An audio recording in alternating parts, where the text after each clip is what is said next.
អូខេសួស្តីបងប្អូនថ្ងៃនេះខ្ញុំមានវីដេអូថ្មីមួយទៀតគឺតកតនទៅនឹងការដាក់អក្សរឲ្យចំកដាលមានន័យថាបើយើងមានជា column មានជា column បែបនេះអ្នកដែលគាត់អត់ដឹងគាត់ប្រហែលជាគិតថាធម្មតាគ្រាន់តែយើង select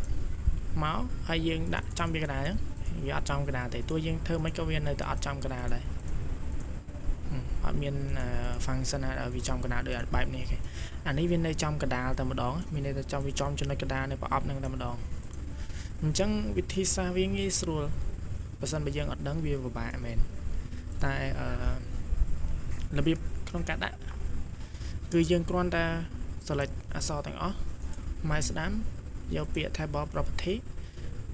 បើអ្នកទាំងអស់គ្នាចុចចូលភ្លាមមកវាចូលក្នុងបែបនេះវាចូលឡើង table ប៉ុន្តែយើងអត់ចូល table យើងចូល cell តមកយើងយកពាក្យ center ហើយយើងអូខេបើអត់ឃើញវាចំកដាលបែបហ្នឹងយើងគ្រាន់តែសេរីវាចំកដាលដែលយើងថា control E ហ្នឹងអញ្ចឹងមានន័យថាវានៅចំកដាលដោយអ្វីដែលយើងចង់បានហើយពេលខ្លះយើងទៅសេអីចឹងមកអាហ្នឹងវាត្រឹមត្រូវតាមក្បួនវាហើយតែអានេះ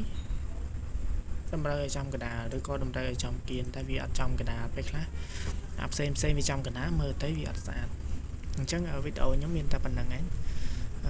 អរគុណអ្នកទាំងអស់គ្នាដែលបានចំណាយពេលវេលាដែលមានតម្លៃមើលវីដេអូរបស់ខ្ញុំសូមអរគុណ